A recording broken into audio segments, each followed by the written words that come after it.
All right, so we're going to get started with our short story unit by doing a little introduction to the structures of short stories, the elements, and the terms.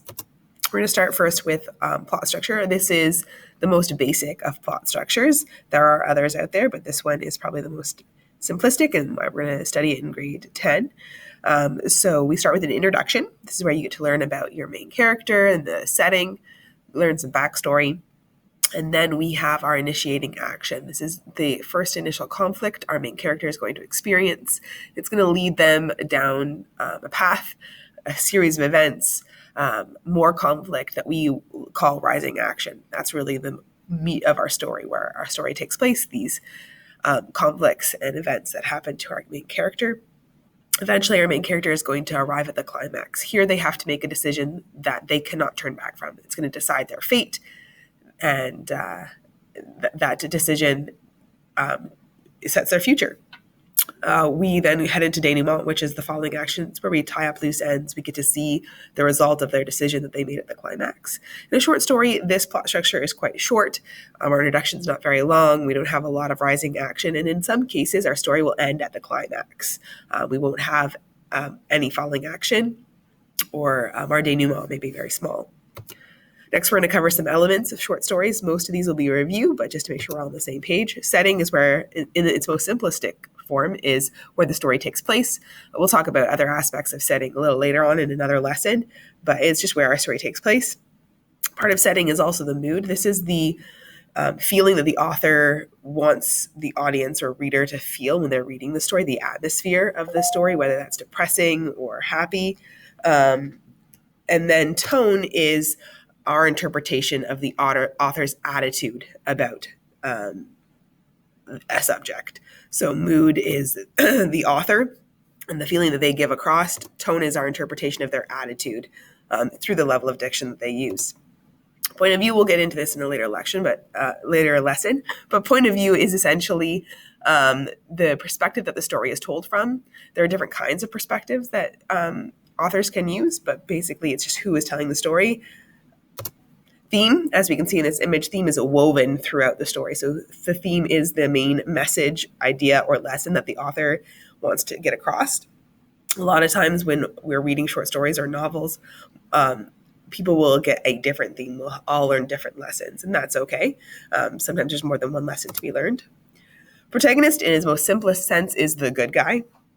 But the protagonist really is the main character of your story, the person who the action follows, the person who are rooting for to achieve their goal. They may be a bad person. They don't necessarily have to be a good guy. In our example here, we have Red Riding Hood, and then the big bad wolf would be her antagonist. The antagonist is anything that's trying to prevent our protagonist from achieving their goal. So it can be a person, it could be an animal, it could be society, it could be an idea, a force. An antagonist doesn't necessarily have to be a person. Foil characters are just minor characters who are the author uses to highlight certain aspects of the main character. So in our example here, we have Batman. He looks strong and very stoic. Beside him, we have Robin, who's fat and smelly. Robin being there makes Batman look better. And essentially, that's his role, is to make Batman look better. Conflict, we're going to get into that a little bit later in this lesson, but conflict is what moves our story forward. We don't have a plot or a story without conflict. There's different kinds. There's actually 7 different kinds of conflict, but they're anything that the main character is experiencing that's preventing them from achieving their goal. Allegory. So this is an example of a famous allegory called Plato's Cave. You feel free to Google it. And the novel that we're going to study this semester, Animal Farm, is an allegory. An allegory is an extended metaphor. So it's when a story or an image has a deeper meaning to it. So the characters in your story or the setting, they are trying to get across a moral or political message. Allusion is when you refer to something that's famous. It's a comparison, and you're referring to something that your audience should know to make a point. So our example here, he works faster than the Easter Bunny. It only makes sense if your audience knows who the Easter Bunny is. This is why Shakespeare can be kind of confusing, because he alludes to things that we no longer are aware of. Euphemism is when you use when you want to say something harsh, but you want to say it nicely. So for example, here, I'm going to have to let you go. Santa Claus isn't saying to the elves, "You're fired." He's trying to say it in a nice way. "I'm going to have to let you go." Another place where we use euphemisms is when people die. We don't say "she's dead." We often say "she passed" or "she's moved on." Foreshadowing is when the author leaves hints as to what's coming next in the story. If you read a lot in a particular genre, watch a number of movies in a particular genre, you can usually pick up on the hints the author's leaving. Like horror films are really good at this, and you can usually be like, "Oh, I know there's a bad guy behind that door." That's foreshadowing.